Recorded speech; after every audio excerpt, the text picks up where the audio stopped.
Welcome to Lynn Cullen Live, talk radio without the static. Email your questions and comments to lynn@pghcitypaper.com. And now your host, Lynn Cullen. Yep, here we are again. Fancy that. It's the 10th of January, 2018. And we're going to spend about an hour tearing out our hair and I don't know.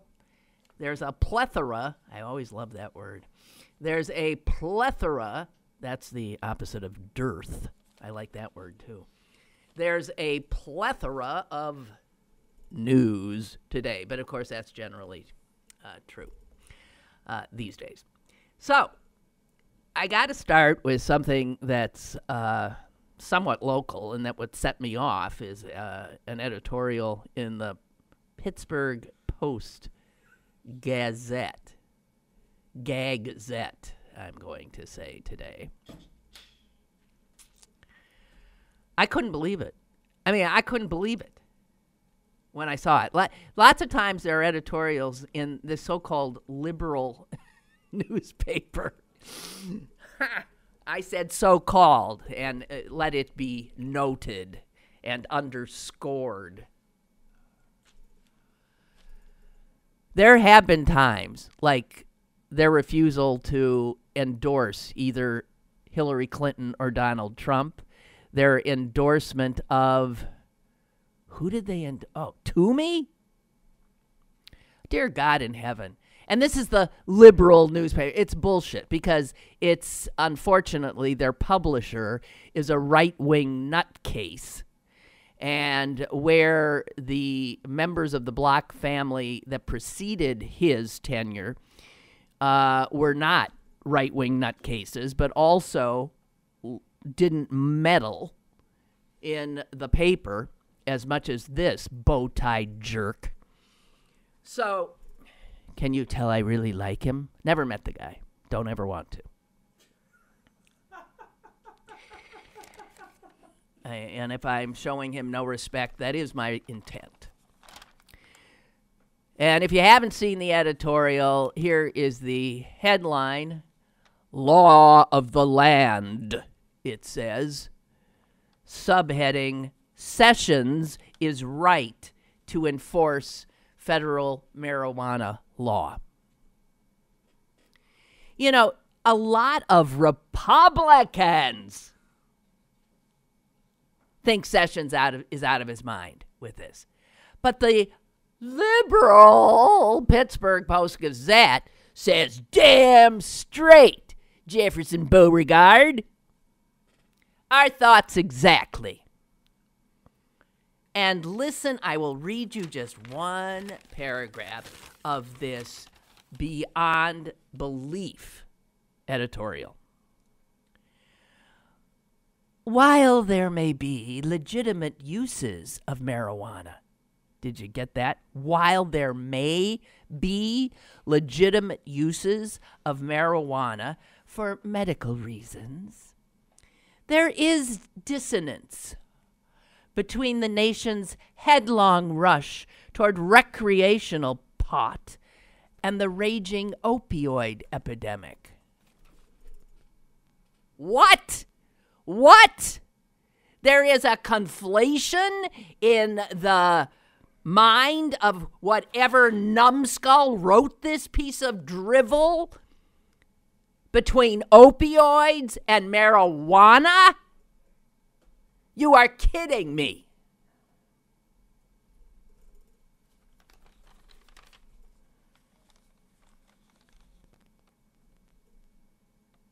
Quote, it is difficult to see the sense in legalizing recreational use of the drug in the many parts of the country already devastated by opioids, especially when marijuana could become another link in the chain of abuse.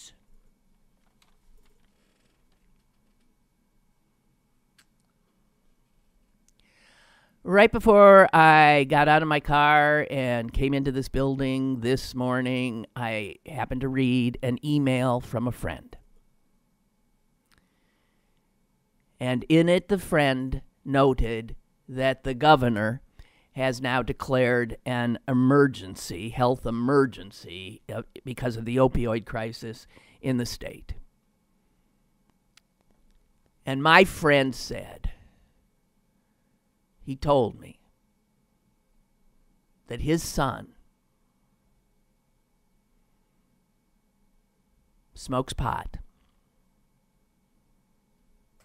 and uses opioids.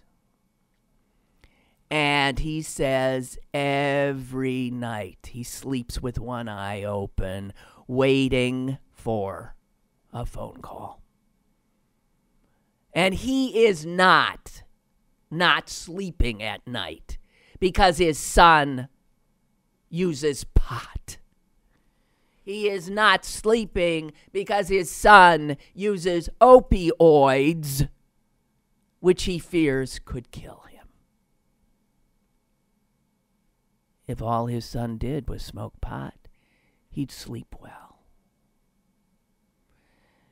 That's somebody living this. And he will tell you in a minute, there is no conflation between the two. And for this idiotic piece of drivel, do they still call themselves one of America's great newspapers? Is that still up on the above their masthead? Because this is a rag. A rag. And I pity all the wonderful journalists and columnists and photographers and others who work for this nitwit. John Robinson Blockhead.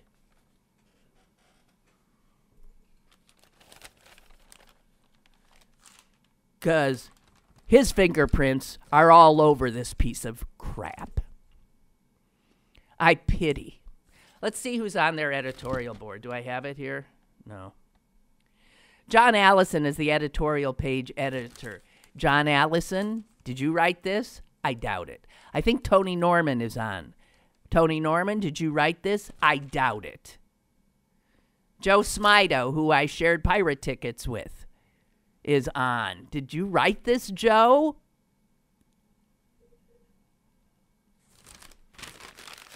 Somebody wrote this piece of shit. I doubt there are many newspapers in this country that have editorialized in a similar fashion. I'm sorry. I feel for you. I really feel for the people, the good, talented people who work there and have to kowtow to this horse's ass.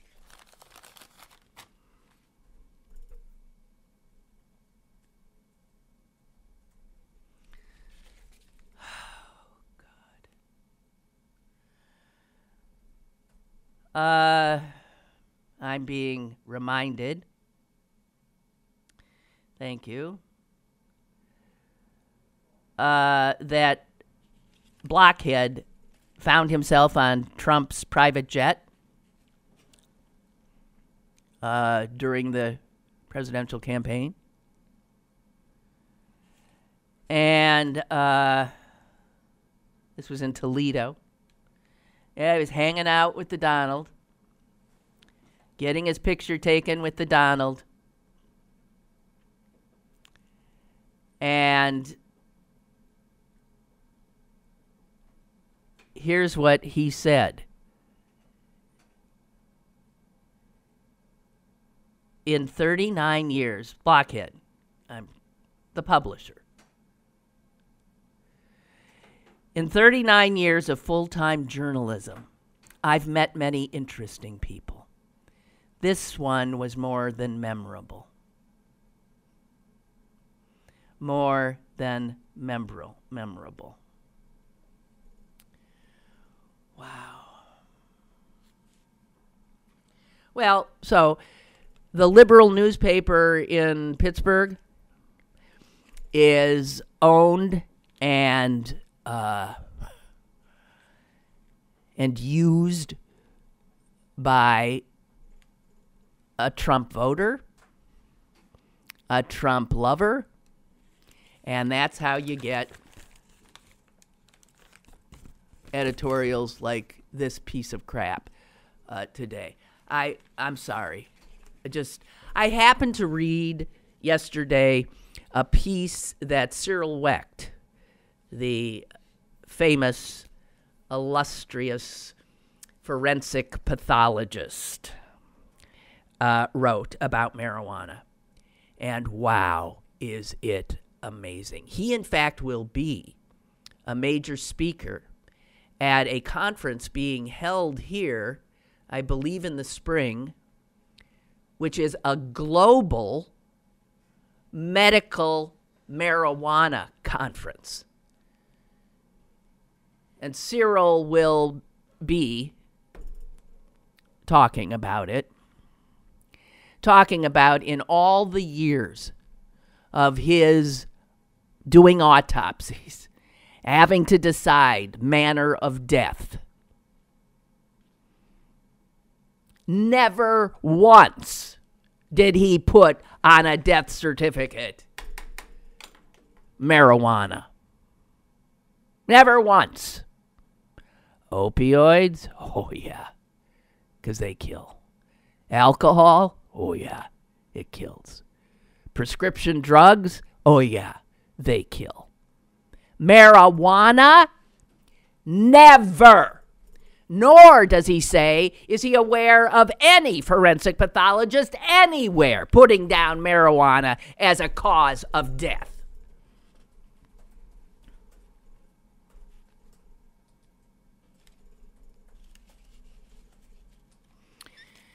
In the article, he points out how the United States public was brainwashed about marijuana. And, well, I'm not, I won't, I'm, that's another show, another day.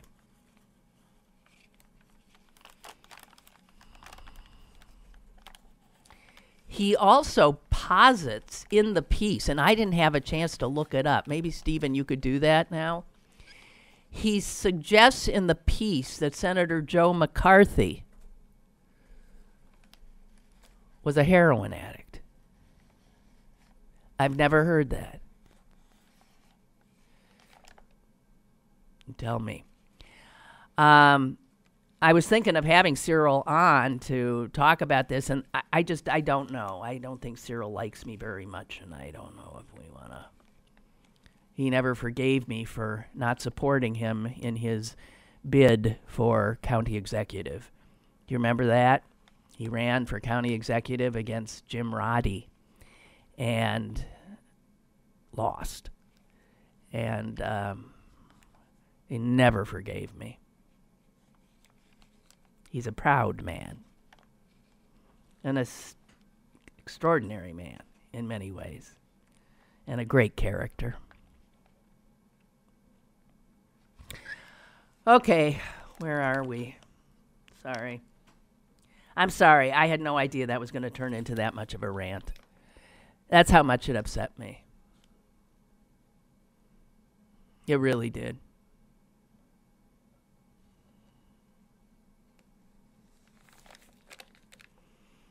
Yeah. Okay.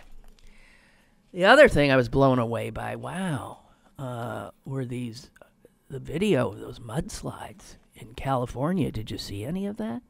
Wow. Wow. Jeez. 13 known dead thus far, but they figure there'll be more. That's more than the fire that ravaged the hillside that caused the mudslide claimed. There was a quote I read somewhere from a woman who lives there who says, I'm getting out. I got to get out. I can't take it anymore. She says, we have 4 seasons here. Earthquake, drought, wildfire, mudslide. And that is, they're all related. The drought is related, of course, to the fire, which is then related to the mudslides. And if one don't kill you, the other one very well might.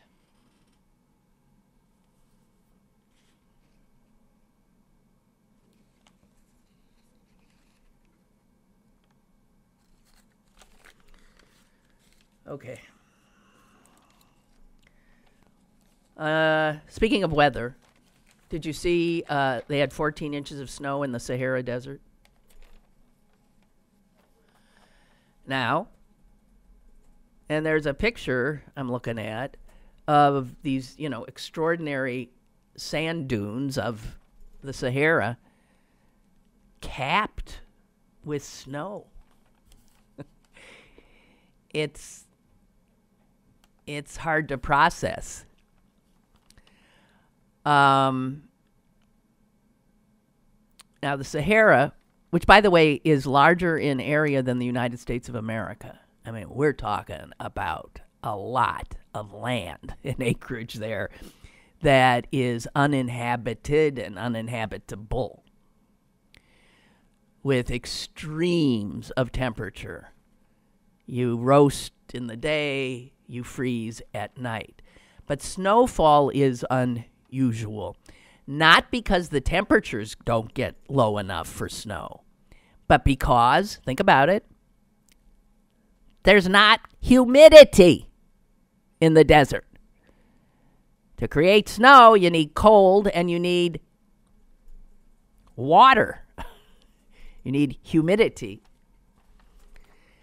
And they're saying that you can't say this is the first time, this is the second time, the third, fourth, fifth, sixth, because you're talking about such a huge expanse in which there are no weather monitoring systems because nobody is there.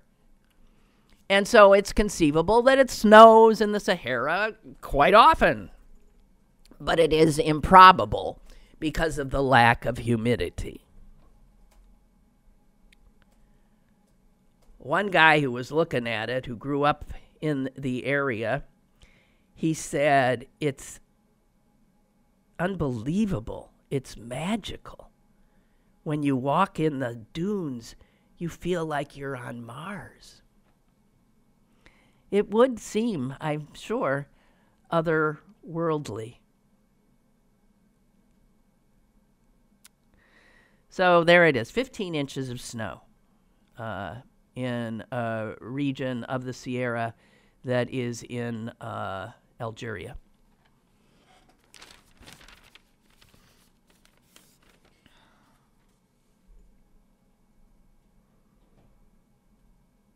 Another, well, it's not weather, but it's a disaster.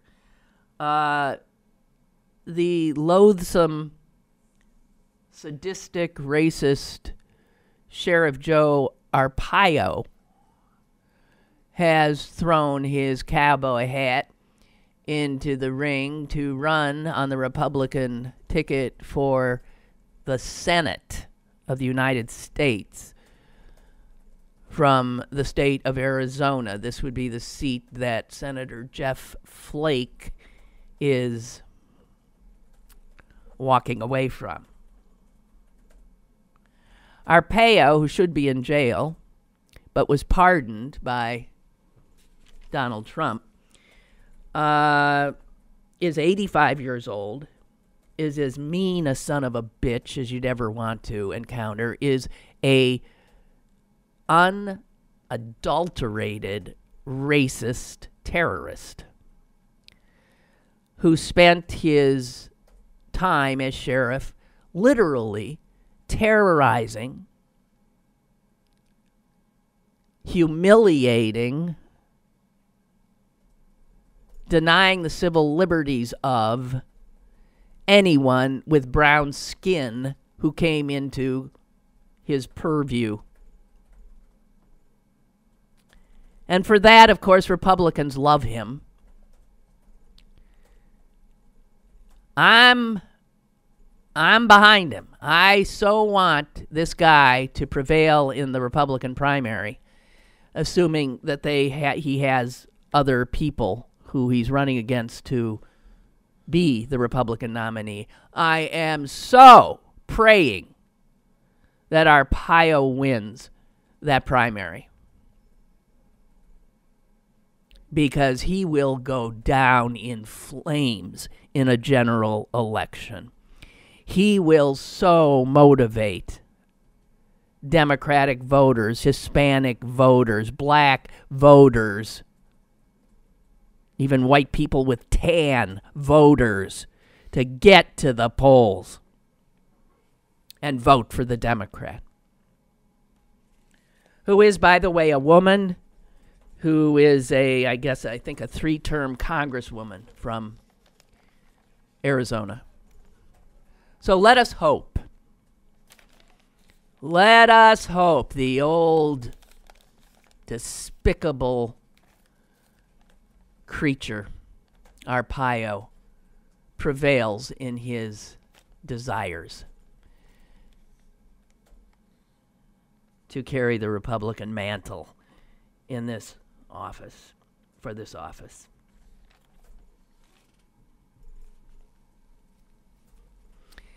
It'll be interesting to see if he has primary. I think he does. I'm sure someone will come in to try to keep him from ensuring the seat goes to the Democrats. That I wonder if Trump will make an endorsement in this, since he loves Sheriff Joe. Thinks of him as a fine, fine human being.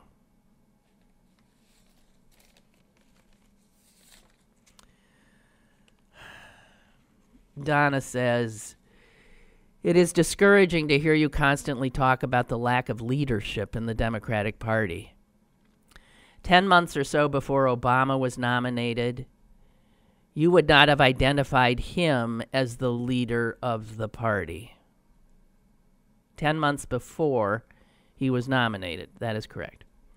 Keep an eye on Elizabeth Warren, Ted Lieu, Ruben Gallego, Kristen Gillibrand, and Gavin Newsom. All right, Donna. I mean, I'm fully aware of all of them. I'm just telling you that ain't none of them Barack Obama in terms of charisma. I don't know. I'm sorry it is discouraging to hear me talk about the lack of leadership, but the fact is there is a lack of leadership at a time when we're desperate for it. There was a lack of leadership in the Democratic Party when Hillary Clinton ran for president. Because if there was strong leadership in the party, how does a party lose to Donald effing Trump and not look at itself? How does a party lose to this nincompoop, narcissistic lunatic, con man, vulgarian? How does a party lose if it doesn't have some serious problems?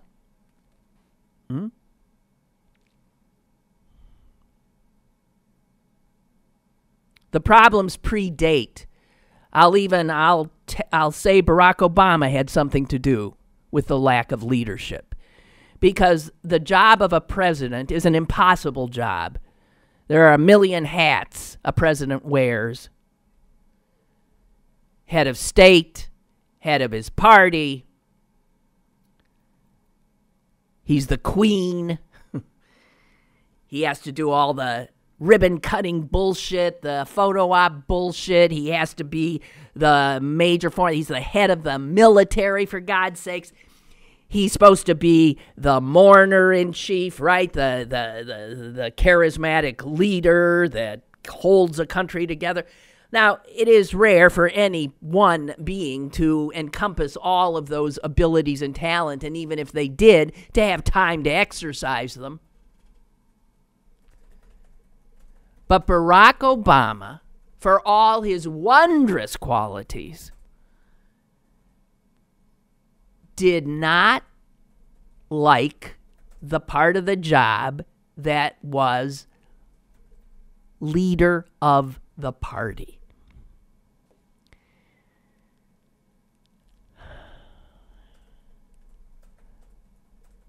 And by all accounts, his choice of Debbie Wasserman Schultz to lead the party during his tenure was a disaster. I don't pretend to know. I just read and read and read and read. A disaster.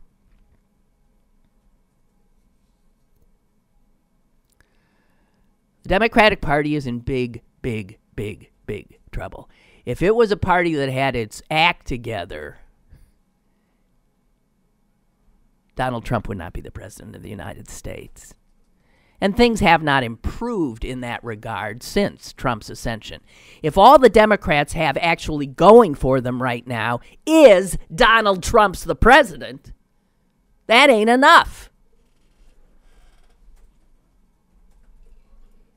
We thought it was. Stupid us. If that election didn't wake us all up and get us out of our comfort zones and bubbles,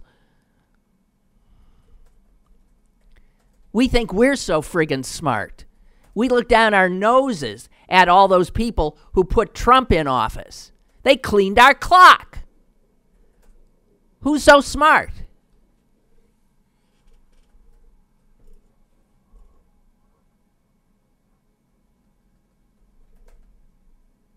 I remember thinking they were living in some kind of a crazy universe.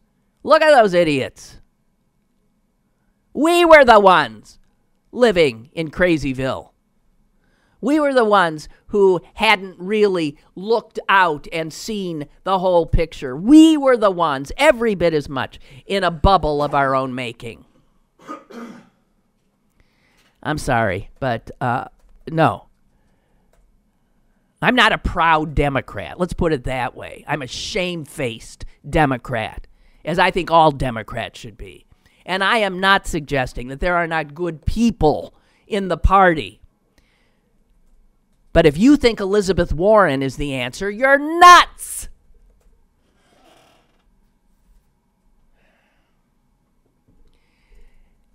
Democrats got to wake up. We can't have another. Elizabeth Warren is what? From Massachusetts. One. How many times have we done that lately? Kerry, Dukakis. I'm sorry. No, it doesn't play in a national election. An academic. No. Pointy-headed, Eastern academic liberal. No.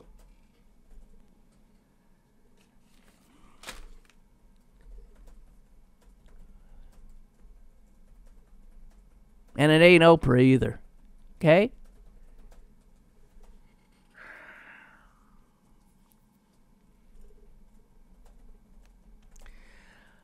Okay. Stephen says that he can't find anything that's super trustworthy about Senator McCarthy being a heroin addict.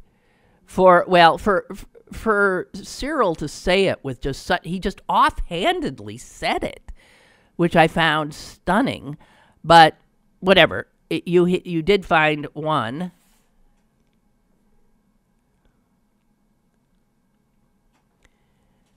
That McCarthy may have been prescribed morphine to help him deal with his alcoholism. And the dope he got was provided by the guy who made marijuana the big bugaboo it is, a jerk named Harry Anslinger. Anslinger is who Cyril fingers as the reason Americans are so messed up about pot. Harry Anslinger, a good Pennsylvania boy who married a Mellon girl. and then became, for 30-some years, the guy who made marijuana worse than heroin. So Anslinger had a memoir in which he describes providing a U.S. senator with morphine in the early 1960s. What? In the 50s. 50s, right, in the 50s. And then Anslinger says the prominent senator was addicted to morphine. Well, this is who it is then. When confronted by Anslinger, the politician refused to stop, even daring Anslinger to reveal the addiction, saying it would cause irreparable harm to the free world. Sounds like McCarthy. And so Anslinger said, all right, I'll just get you a steady supply of heroin from a Washington, D.C. pharmacy. Well, it was morphine, heroin. A lot of people said it was McCarthy. Anslinger never said it was. Then in the 1970s, both the Washington Post and UPI reported that the senator was Joe McCarthy. Okay, there you go. I'm sorry. I think Washington Post is a reliable. Nothing recent. Oh, you're saying nothing? Who cares if it's recent? That's settled. Yeah.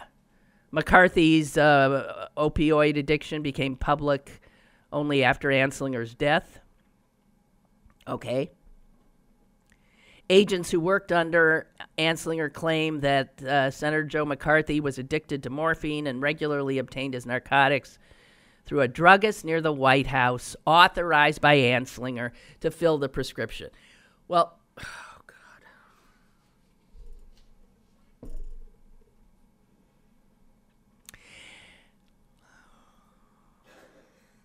Unbelievable. Roger writes, I wanted Trump to win the primary for the same reason you want Arpaio to win. I don't have that much faith in voters anymore. Pedophile Roy Moore got almost half the votes in Alabama because he has an R in front of his name and state. Maybe Arizona people are a little better than Alabama. I understand your concern there, Roger. Okay.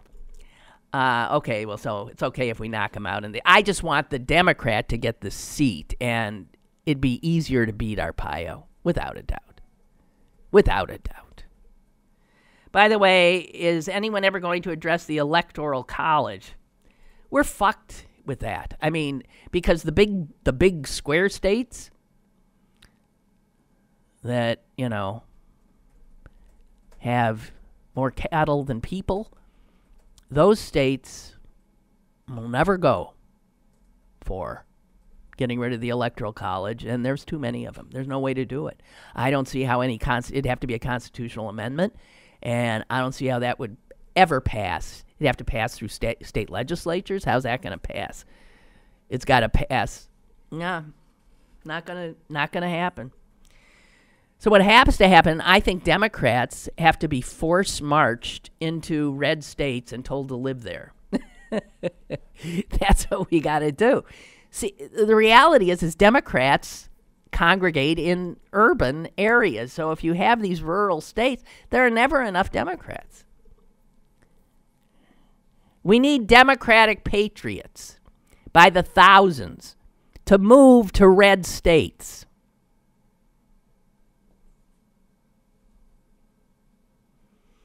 I guess. Henry says polls show Arpaio is in a statistical tie with Martha McSally. So she's who he's running against in the primary. Arpaio may never get to November. Yeah. Well, as for Democratic leadership, if it's real, it sure isn't being covered in the media. I haven't heard a peep from Tom Perez. The Democratic strategy appears to be sit back and watch the Republicans implode. I agree. That is what it is. And that's not a strategy. Now, part of why you don't hear from Tom Perez is the media, right? They're focused, like lasers on, of course, the sexier stuff. And so it is, but it's always difficult for a party out of power, tugging at the hem of the media. Hey, here's what we have to say about that. They don't have any power. You got to start playing rough, and Democrats don't. When Feinstein released the Steele dossier stuff, transcript yesterday, I thought, well, why haven't you done that? Like, what is this? You mean you could have done that? I didn't know she could do that by herself. I mean, by doing it, she's saying to the Republicans on the committee, fuck you. Well, why didn't she do it 2 months ago? And why don't other Democrats on other committees start doing this? They sit there and play by the rules all the time when nobody on the Republican side ever does.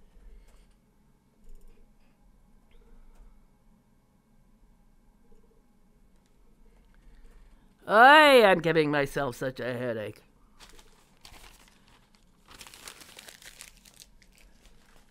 Okay. Boy, Steve Bannon, man, if you backed him as in a horse race, you was thinking, well, this guy, I thought he was single-handedly going to take the entire country down, and poof. Man. Boy. I'll tell you what, the Wolf Book took him down. So no matter what you think of the journalist and whether or not he's a real journalist who wrote that book, gee whiz. Although with somebody like Bannon, never count him out, but on the other hand, it doesn't look like he's got any platform left anymore. The Republicans don't want anything to do with him. Breitbart doesn't want anything to do with him. That means the alt-right's going to pull away. He's done. Wow. Okay, so this little photo op bullshit that the president pulled yesterday by having, the Democrats there and they're talking about, and it was supposed to show about immigration. He was supposed to show how totally what a stable genius he is.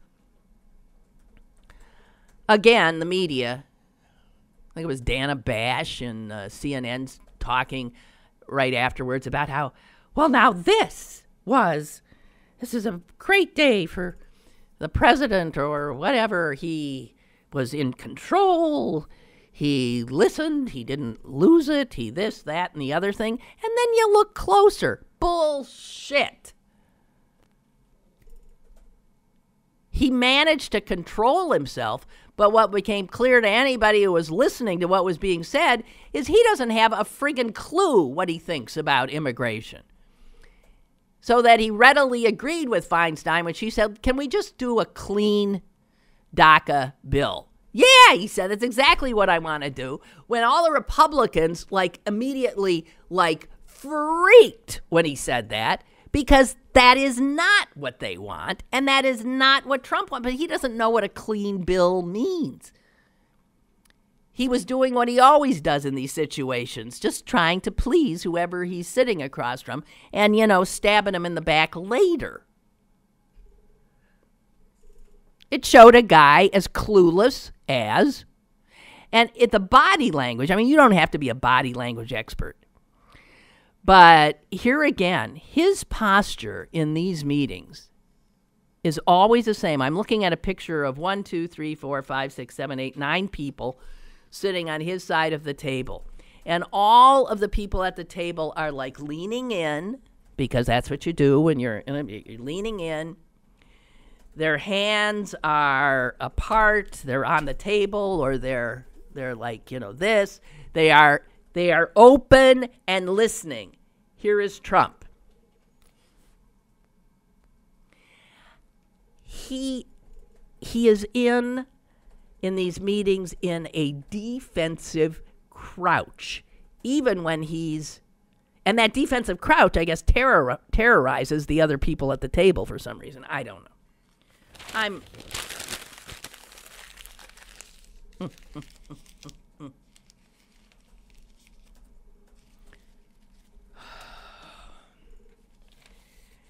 There's a story I want to take up that doesn't seem as consequential, but in many ways it is.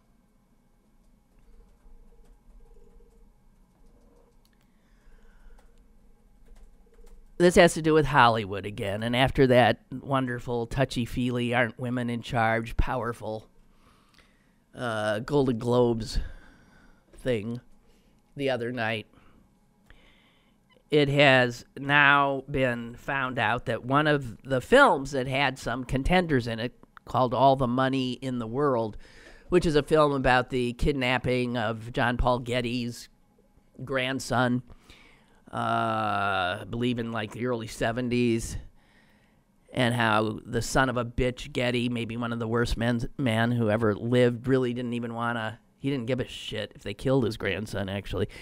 So there's a movie about it. Infamously, Kevin Spacey played the horrible Getty, and then they had to reshoot when Spacey went down in flames because of sexual charges. They actually reshot the parts of the movie that he was in and replaced him with Christopher Plummer, who then gets nominated for a Golden Globe. Here's the information that came out. Mark Wahlberg is in the movie, as is, what's her name? Michelle Williams. Michelle Williams, who, by the way, has been nominated a gazillion times herself for all kinds of roles, and is an extraordinary actress. When they had to reshoot, Ridley Scott, the director, told USA Today that the whole reshoot was extraordinarily inexpensive because we didn't pay. Everybody agreed to come in and work for free. Scott said, I wouldn't get paid. I refuse to get paid. USA Today asked him, you didn't pay the actors more to come in and do it? And Scott said, no, they all came in free. Well, guess what? That isn't true. Guess what? Mark Wahlberg's agent said, are you kidding me? He ain't doing it for free. So the agent worked out that Mark Wahlberg would be paid $1.5 million for reshooting a few scenes so that they would play with now Christopher Plummer and instead of Kevin Spacey. $1.5 million. At the same time, Michelle Williams, who actually had, I think, more lines than Wahlberg, a bigger part, whatever, it turns out she was paid too. So Ridley Scott's full of shit. And it turns out Michelle Williams has the same agency representing her as Wahlberg. That agency got Wahlberg $1.5 million. You know what she got paid for doing the same amount of work and the same scenes? Listen to this. $1,000.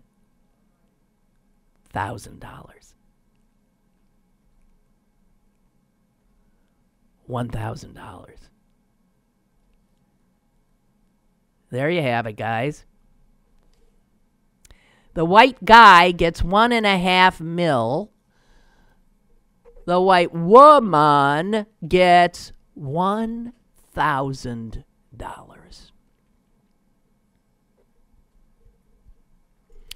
Seems to me that Hollywood has a lot of work to do. And it's going to take a lot more than showing up in black dresses and wearing buttons.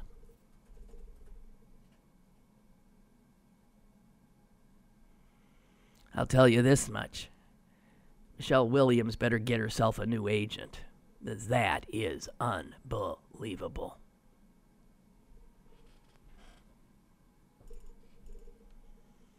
Same agency. They get the guy $1.5 million. They tell her $1,000, Michelle. You go ahead and do it. Yep. Oh, this is important. This just in.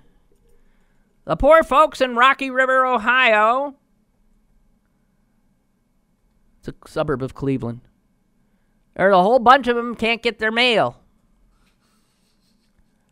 And the reason being that there are apparently flocks of wild turkeys that are terrorizing the mail carriers. Seriously. The mail carriers cannot get... They've been nipped. They've been run out of, they can't. So the people who live in the Postal Service has said, I'm so sorry, but you're going to have to come pick your mail up at the post office because we can't subject our employees to physical injury. The problem has been going on for the last 3 weeks, and city ordinances do not allow for the turkeys to be dealt with in a,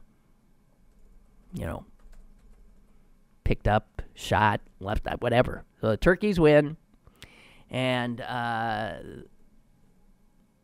so neither snow nor sleet nor rain nor fog will keep these intrepid postal carriers from their appointed rounds.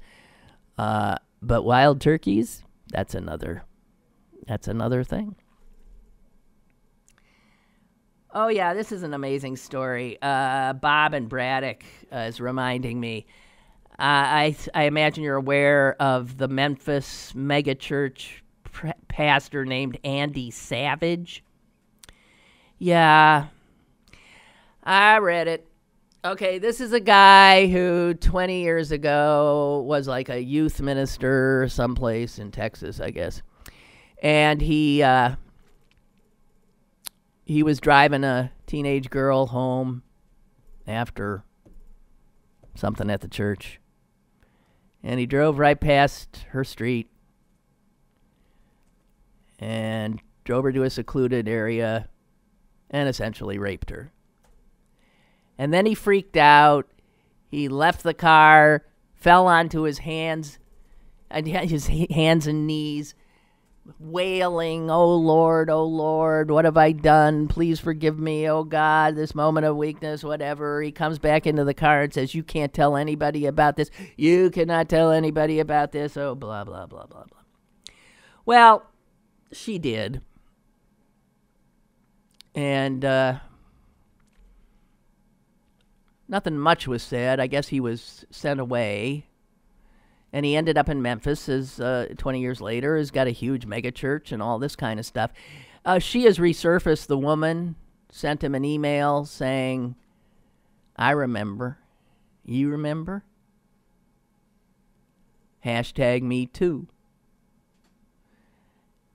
And what this minister did is he went, proud husband and father of 5 boys, he went before his thousands of congregants and he told them that he had committed a sexual sin. And you know what the congregation did? As one, they stood and applauded him. He got a standing ovation.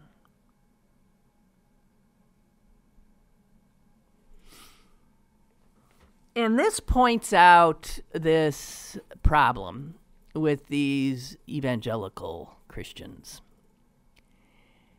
It's why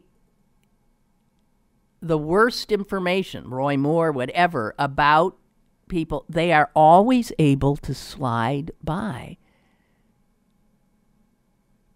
Because Jesus tells you to forgive.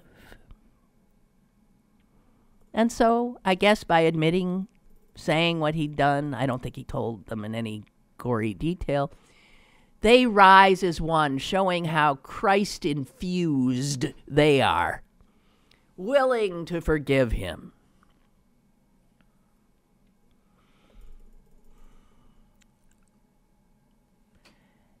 And you see the woman who he raped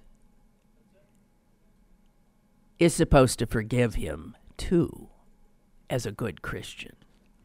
And when she doesn't forgive him as a good Christian, then she becomes the bad one. The victim becomes the bad one, right? Did I also mention that one of the Roy Moore accusers' house has been burned to the ground? Guys,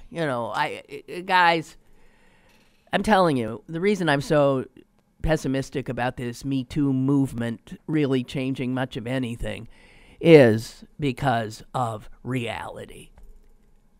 So don't get all super excited about the stuff you see, like at the Golden Globes and Oprah's stirring speech when it comes out the next day that Mark Wahlberg got $1.5 million and Michelle Williams got 1,000. Okay, there's the problem. That the woman who got raped is the bad one, and the minister who raped her gets a standing ovation.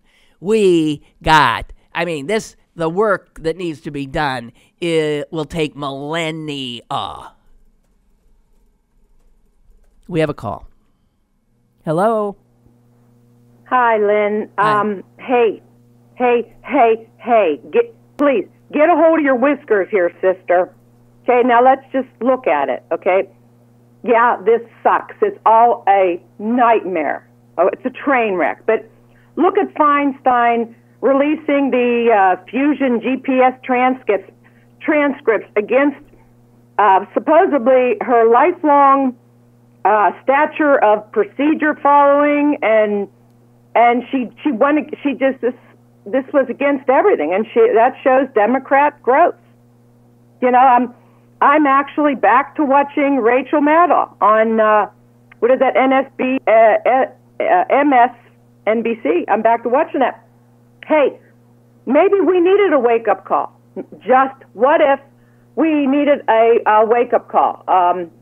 The fact that about a couple years ago, I did a wedding for a beautiful gay couple, friends of mine, and at the time, I remember having a conversation where someone was saying, this would not be accepted by a lot of people, and I was shocked. I said, what are you talking about? What?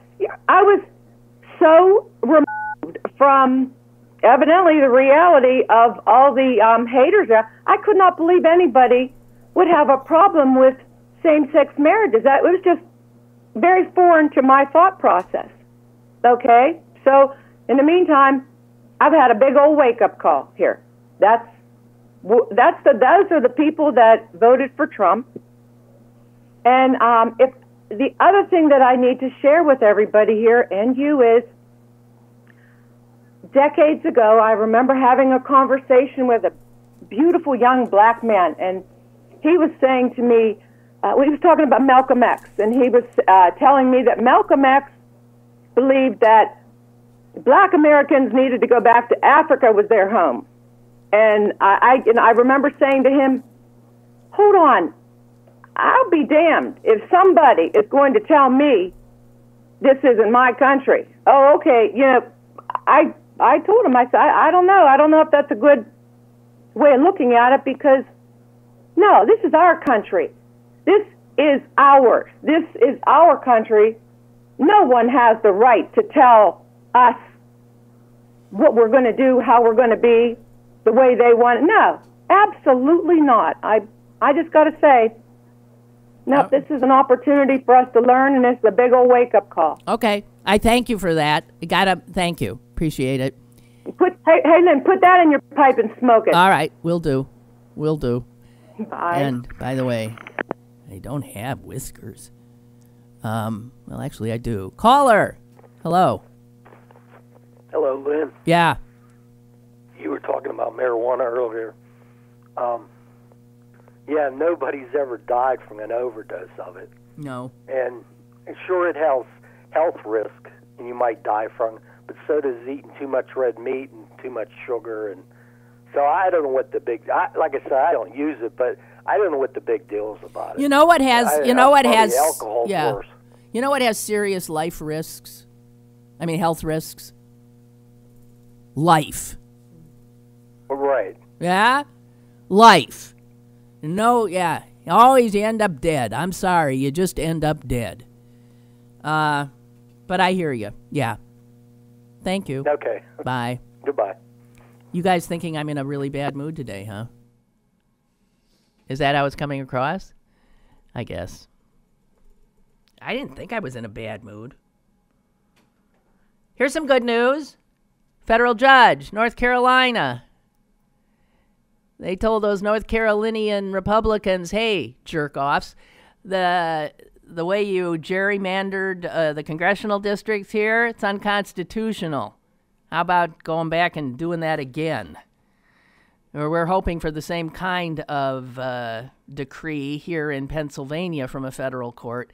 All this, of course, will end up in front of, God help us, the Supreme Court, where the Chief Justice has already said, well, yeah, the very act of, being able to draw districts is, of course, political. I don't know. So anyway, that was a little win. And, a lot of this in the federal judge also temporarily blocking Trump's DACA decision. God bless our judiciary system. But let us remember, as I say that the Republicans and Trump are repopulating that very federal judiciary with any conservative, highly conservative creep they can find, whether they've ever been a judge before. As we've seen from some of them, some of the guys they're putting on the federal judiciary have never seen the inside of a law book.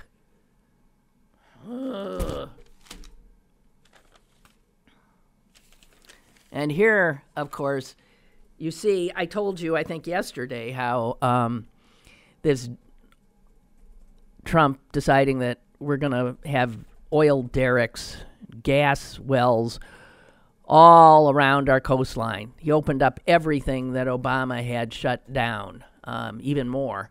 Literally every piece of coastal land has been given over now to the oil companies. And this is not a popular decision in most of those states because, well, when you live on an ocean, tourism is often a very big part. And not to mention, when you live on the ocean, you don't like to look out and see an oil rig. So Republicans have been freaking about it, and the Republican governor of Florida freaked. And all he had to do was one little rant. And Florida has now been taken off the list of coastal areas that will see oil drilling. It's unbelievable. And this was purely political because you got a lot of elections coming up in the great state of Florida for Senate, for Congress, and for the governorship. And that state is a, purplish state. And so, in order to protect Scott, who wants to be the senator now, because he can't run again for governor, they've taken what would have been a drag on his political fortunes away. Whether they will then do that for other governors remains to be seen, because if they did, all the governors on the West Coast, if they did a similar rant, would get the same reaction from the Interior Secretary Zinke, because he said local interests and the way that the states are reacting to this is going to have standing. But I don't think that that's true, since the governors up and down the West Coast are Democrats. So if your state has a Democratic governor, you're going to see oil rigs. You're going to get the Deepwater Horizon out your window. If you're a Republican, not to worry. We have another call, and we've got next to no time, caller. Go ahead. Hey, I just wanted to point out that I saw the other day that Michael Moore had already purchased an oil rig. Yeah. And he was going to put it off of Mar-a-Lago. Yeah, well, see, now he ain't going to be able to do it. I saw that, too. I thought it was ingenious. He actually went and bought it. It was. I know. And that's why they've... I don't think that's why. Off the list. Well, I don't think that's why, but damn it. Well, maybe... What? Yeah, that was funny. That would call a whole lot of attention to the situation, you know? Yeah, that was funny. I thought it was funny, but... It was. I bet Michael Moore's frustrated, but also realized it was effective and people did pay attention. Yeah, well, now he's... Okay, bye. Appreciate it. Yeah, now Michael Moore is stuck with a bunch of oil drilling equipment. Feel for him. He's probably selling it cheap if you're interested. Okay, we're out of time, guys. I'm sorry. I mean, I know I had a hit of steam today, but I don't know. It seems like I rattled a lot of people's cages. Excuse me. That's why they pay me the big bucks. All